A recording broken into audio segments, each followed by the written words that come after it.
The Smile Tapes, a series about a deadly outbreak that is turning people into horrific monsters, a disease stemming from a fungus that is spreading by the minute, with symptoms that include your flesh decaying by the day, violence, a horrific grin, and a complete override of your brain to the point that the fungus completely takes over your body. The Smile Tapes is the story of a horrific outbreak, unable to be contained.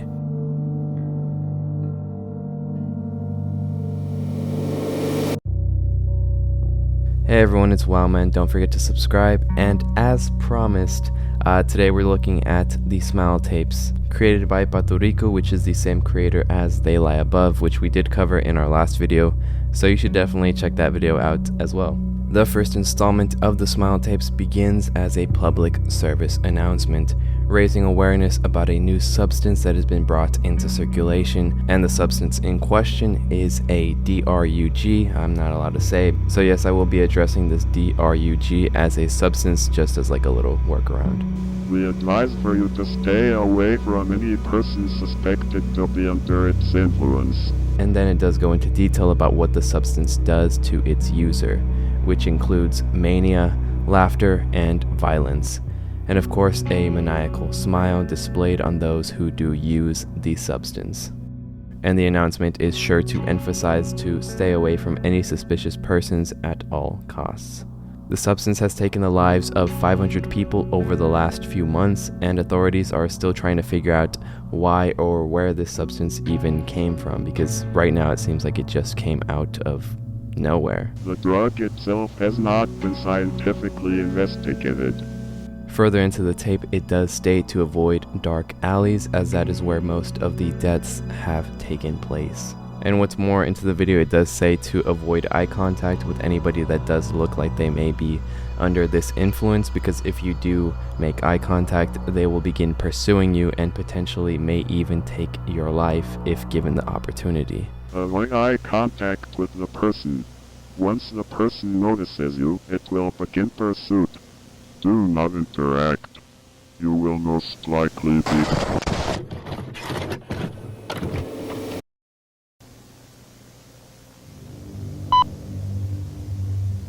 The first issue of the Smile Investigation Journal, issue number 1. Initial observation. Substance is made of spores from an unidentified species of fungus. Risk of accidental intake is very high.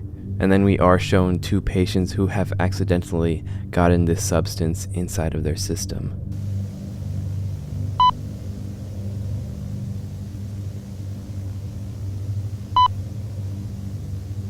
They both complained about having severe headaches and acute facial cramps, making these 2 things the first telltale signs that someone has been infected by the Smile substance. And what's worse is that none of the medicine that doctors did use to attempt to cure their symptoms even worked. They were both brought into a laboratory for observation. Perhaps their lives couldn't be spared, but they would aid in the salvation of others affected by the Smile substance.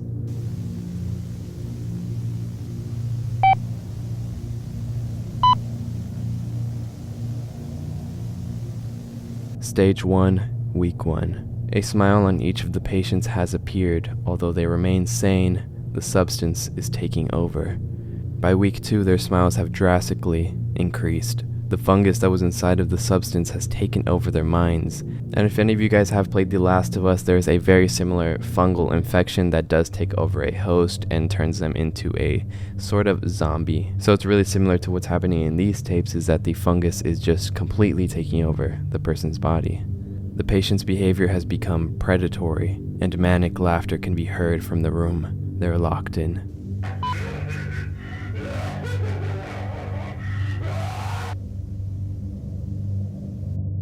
By week 4, the patient's facial tissue has been ripped off by the fungus, leaving behind only chunks of their flesh behind. Their faces by this point are extremely disfigured.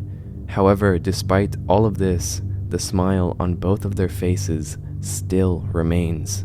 And then the tape does go into detail that because the patients were laughing so much, their vocal cords have been strained to the point that they don't even work anymore, meaning that even if they did recover from this fungal infection, their faces would be completely disfigured and they wouldn't even be able to talk. Both patients' motor functions have been steadily declining. Essentially, both patients are rotting alive.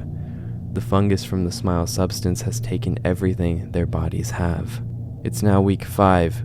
Patient 2 has passed, but patient 1 continues to live, if you can even call this living. And by this point, patient 1 has the appearance of a carcass that has been dead for weeks. The brain is in the late Alzheimer's stage at this point, and by week 6, patient 1 has passed.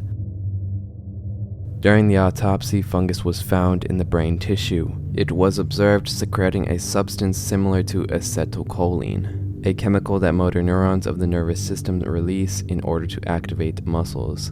This property means that drugs that affect cholinergic systems can have very dangerous effects, ranging from paralysis to convulsions. High concentrations of the fungus were found in the amygdala, being the part of the brain that, if stimulated, causes intense emotion such as aggression or fear. And the fungus was using this to make the patients aggravated, violent, and dangerous. 30 minutes into the autopsy, a sudden burst of gas comes out of the patient's mouth. And what was initially thought to be just gas coming out of the patient's mouth was actually spores, and 2 morticians were present during this, and both of them have been since quarantined. Although there isn't much luck for the morticians, as we've just witnessed what happens upon infection. The second installment begins by introducing us to a person named Sean G, or Sean Gomez, as we will later discover. The excerpt is from December 4th, 1994, and it is log number 27. Sean's log reads as follows. I went out for groceries and this strange man threw flour at me on my way home. I was more weirded out than I was pissed. Anyway, I'm taking Max to the vet tomorrow. He's been quiet for days. Log 28. The next day. I had this vivid dream where I was flying through space. It's like I became one with the universe. Then I saw a man, and I woke up. Him. Log 29th, the following day. Max has been feeling better. He began to bark again. I feel relieved. I had a very similar dream to yesterday. I flew through a colorful space. I forgot who I was. Then I saw him. He smiled. Log 34, December 11th, around 5 days later. I've been having the same dream for the past week, and it's kind of worrying me now. Does this mean something? A change in my life? I couldn't stop thinking about it all day. And below we are shown an encoded message that, when converted using a hex code, reads, smile. The next day. My face won't stop twitching, and I'm having a migraine right now. This may be my worst one so far. It could just be stress, so I told my professor that I can't attend for this week. 4 days later, December 16th. It's been 4 days since the migraines and the twitches began. I am in agony. I will go to the doctor. And at this point, it becomes very evident that Sean has become infected with the smile fungus. Perhaps he did inhale some spores somewhere that he doesn't know about, and we are witnessing a personal log from Sean about his descent into madness. However, what we learn this time around is that dreams play an active part when you are infected. Each day the dreams getting more intense, as do the symptoms. Log 41, December 18th. My face hurts. It feels like someone is pulling the sides of my mouth up. It's getting harder to blink. The pills don't work. 4 days later. Max passed away. I don't understand. He was doing just fine yesterday. Sean's dog Max has passed away, and what is most likely what happened is that Sean accidentally infected his own dog with the fungal infection, and instead of the dog getting infected like Sean, the fungus most likely didn't see the dog as a viable host to spread the spores, and so what it did instead is just kill the dog. Log 43, December 25th, 1994. My friends say I look a lot happier recently. I am not. Behind this forced smile I am suffering, both physical and mental anguish. Doctors were stumped by my illness. Log 45. He told me something. A quest to fulfill. A brand new life in a better place. Log 46. Worlds too unbearable for a simple man like me. Too much vice, too much sadness. But I have the power to fix this. Log 47. Everyone I see shall be one. Happy. I hope I make you happy. New Year's Eve 1994 is when it all goes down. The countdown begins.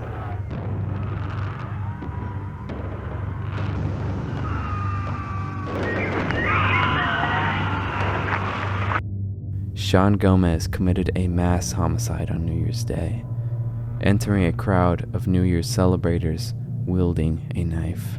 Sean's brain has been completely taken over by this point. Sean murdered 16 people and injured 10 in the matter of minutes.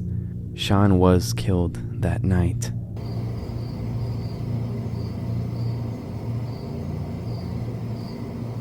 Now, there is a lot to unpack before we do venture into the next episode, and it is very interesting because I do have a theory that the fungus didn't plant this face inside of the brain of Sean.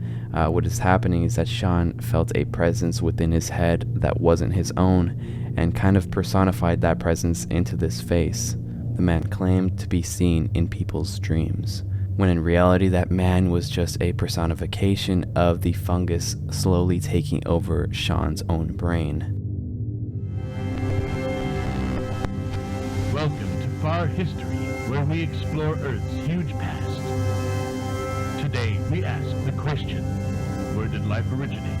Within the third installment, we are shown a tape that explores Earth's history. And within this episode, the show brings up the question of where did life originate? First, bringing up the theory of biogenesis. It proposes that organic beings originated from non-living matter in hydrothermal vents. This creates a chemical soup that may have caused a reaction, creating the simplest forms of life. But then the show dives into a more radical possibility that life came from another planet, or more specifically, an asteroid that landed on Earth containing life. Around 4.1 to 3.8 billion years ago, the Earth experienced a late heavy bombardment, possibly indicating that life may have arrived from those asteroids. The screen begins to glitch, and for a single frame it says, "Death shall bring new life," which does bring up a completely different theory that the smile fungus could be an invasive species from another planet that is trying to infect as many people as possible on Earth until that species can take over. And if this plan were to work, it would lead to a bloody massacre and the end of the human race.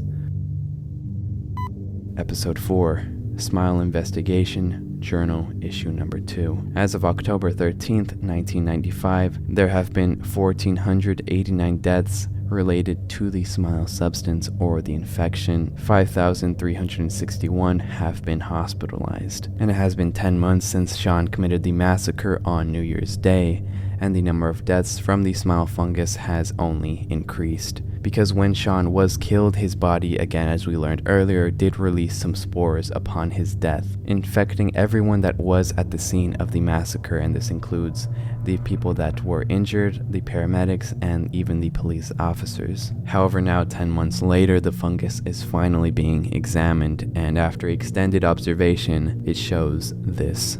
It's shown that the fungus is deemed unstable and prone to mutation. Scientists fear that this may result into more variants of the disease. And then we are shown the fungus under a microscope, and it states that the fungus naturally transmits around 2 billion spores. Then we are told that if you are within 10 meters of when the spores are released, you can be infected, or this is 32 feet for all of us that use feet. Then it also states that the spores can linger in the same place for around 30 hours. And by now a term has been coined for those infected trying to infect others just like Sean.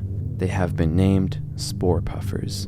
The police are trying to contain the matter but have been less than successful. However, it has been uncovered that the fungus first appeared in a substance that was being sold on the black market, which contained the fungus inside of it. A few days after Sean's massacre, the police did subsequently search his home, and when they did, they discovered the journal that described Sean's descent into madness. And it states that Sean died at stage 2, which is the most common stage a person dies at when infected. Sean's body is then shown on screen after the police shot him dead. And after this, we are given details on the 2 morticians that were doing the autopsy of Sean's body. However, at this point, it doesn't tell us what happened to both of them, although if they were in the room when the spores were released, we can assume that nothing great happened after that. The Smile Tapes, Volume 2. Within this installment, we are presented with a VHS tape dated at November 4th, 1994, then stating faint signal detected 19 miles south of Chittenillo, California, USA. And the team that is investigating the signals says that the signals can only be heard at night, and then we are shown a recording from 12:35 in the morning. The signal is very weak and it is extremely hard to hear what they're trying to say.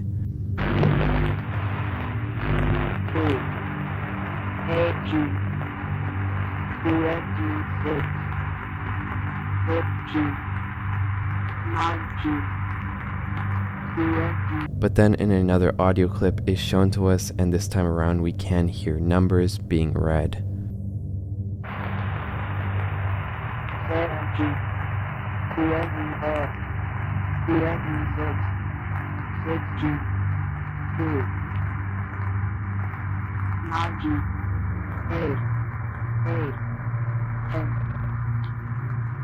And there are a bunch of comments on this video trying to decipher what these numbers mean, but from what I found plugging these numbers into hex code based decoders, I couldn't crack it. And it does seem that there wasn't much luck in the comments either. No one, at least that I can see, was able to crack what these numbers do mean.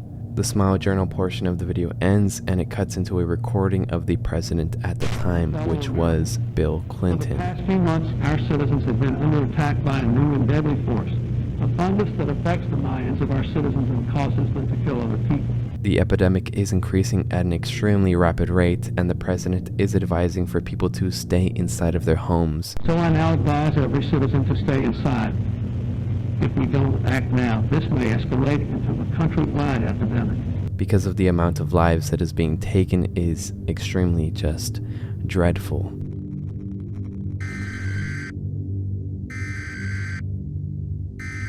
An emergency alert system follows the broadcast, and this can only mean one thing. The amount of those infected is reaching drastic numbers that is threatening the lives of the entire country. The emergency alert then goes into detail about how all over San Diego and Tijuana there are approximately 8,000 infected, wreaking havoc all over both cities, attacking people and even killing people if given the opportunity.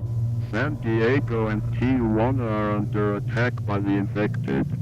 An estimated 8,000 people have been infected and are currently causing havoc in the streets. Shelter in place immediately or risk your life. People are being heavily advised to barricade themselves inside of their own homes. If not, they risk death.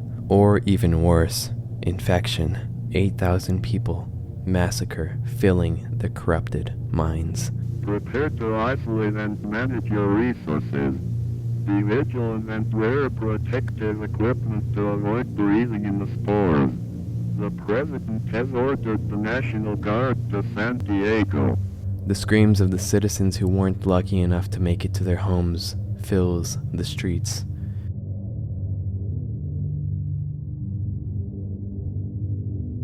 Gunshots and cries of agony are all that can be heard as chaos ensues in the streets of San Diego, the infected taking over.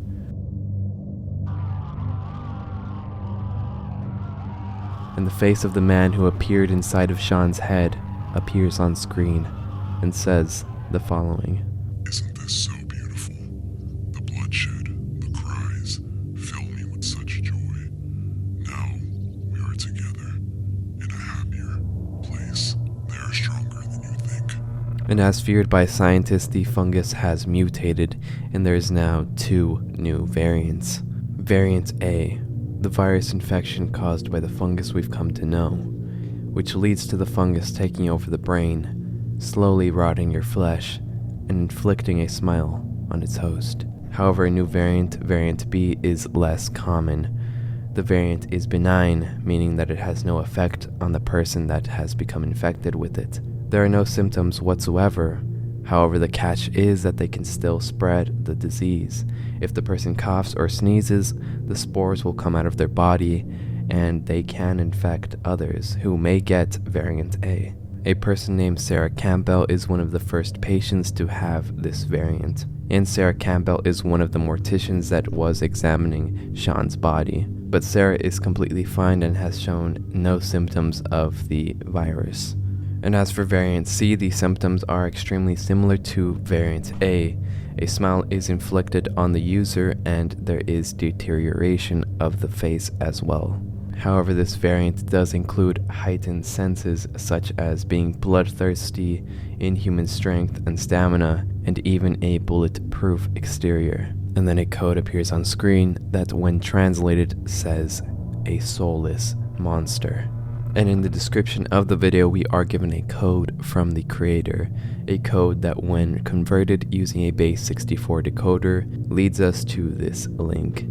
A link that directs us to this image, a black and white picture of a rural countryside, and one of the houses is burned down. And this image does have a caption under it, which is another code. And when converting the code using a hex decoder, it gives us this white roof. Upon zooming in on the white roof, we can see a QR code, and I did try my best to try and edit the picture in Photoshop so I could scan the code with my phone, but it just wouldn't scan. Luckily though, in the comments of this video, people were having the same issue, and so what somebody did is that they did recreate the code by drawing it, and then from there they were able to scan it. So I wasn't actually able to scan the code myself, but from what everyone was saying in the comments, this QR code just leads you to a Rickroll.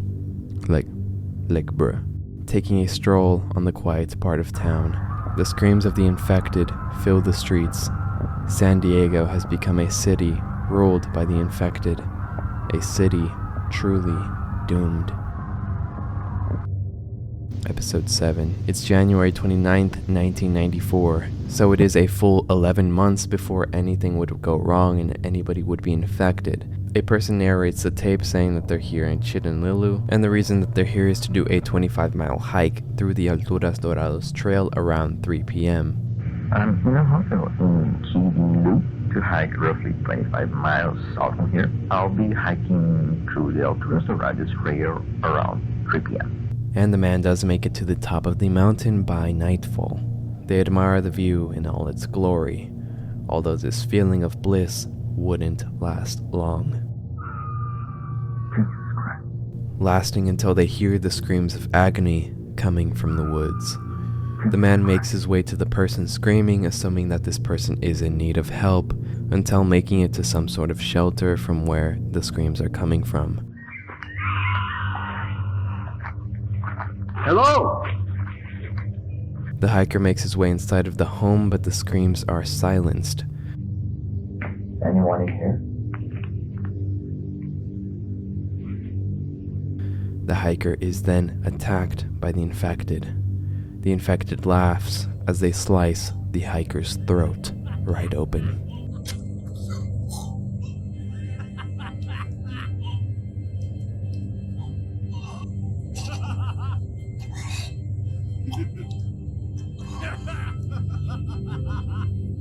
This is one, if not the first incident of someone being infected by the smile fungus.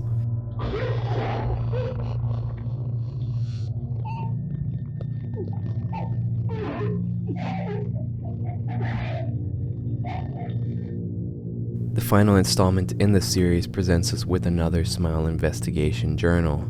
As of March 31st, there have been 9,766 deaths and 4,035 hospitalized. We are then given details about the origin of the smile microbe, stating that it was found in an insect trapped in amber that lived around 65 to 60 million years ago, saying that the insect had terrestrial origins, but as for the microbe, it didn't.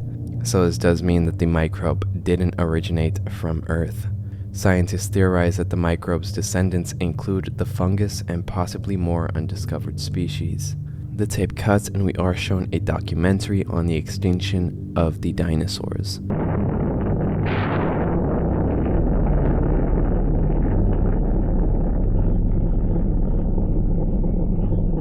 Not all life on Earth was extinguished with the dinosaurs. Perhaps alluding to the extinction of humans, which is a complete possibility. Scientists have given the fungus an official name, Abaliomundo rhizus, the jester.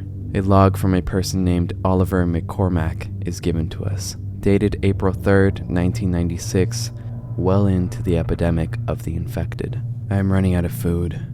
I don't know if I can survive any longer. Every day it just gets worse. The smoke suffocates me. I've sealed off most of the ventilation in my apartment because I fear that the spores will come through. All I hear is the crackle of fire just blocks away from here. The laughter of the infected and the screams of the unfortunate. And then we are shown Oliver, who is barricaded within his home, safe from the outside world, but not safe from starvation. I'm hungry. I finished my last food supply about 10 days ago. I don't have a choice. Oliver leaves the safety of his barricaded home in search of sustenance. The supermarkets have all been raided, and all that's left is a can of mushrooms. But Oliver isn't the only one inside the abandoned convenience store. Oliver runs for their life as they struggle to escape the infected. The infected breaks down the door, and Oliver burns the infected with a bottle of spray and a lighter, subsequently killing the monstrosity. Although burnt to a crisp, the horrific smile still remains. And Sarah Campbell, the Mortician, is brought in for questioning by the authorities. Because they do have the variant that does not produce any symptoms, authorities believe that Miss Campbell might be the solution to a cure.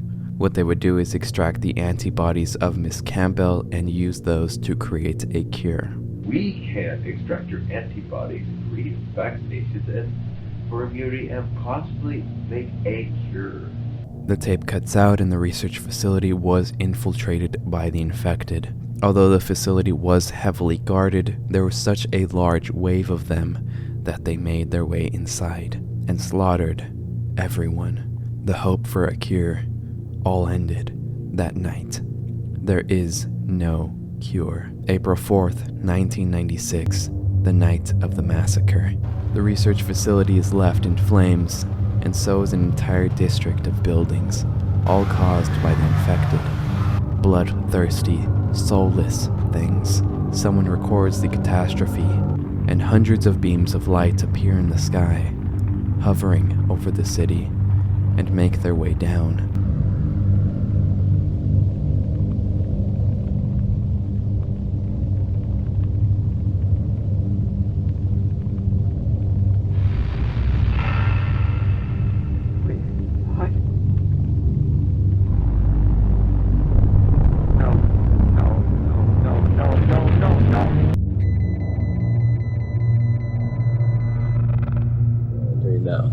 Outbreak.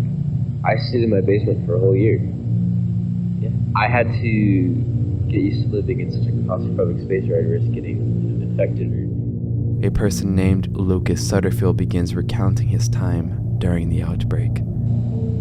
So when it finally ended, I decided to move to San Francisco for good because initially I was too traumatized to stay in that city. That whole outbreak, it feels like it just ended yesterday. The outbreak is finally over. In fact, it's been over for 20 years.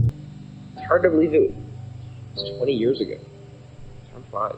Now, it is hard to say what ended the outbreak, although there are two possibilities as to what happened. Either several bombs were dropped on the infected territory, or more likely, because the fungus came from another world, those otherworldly beings came to Earth to clean up the mess, granting civilization a cure through these beams.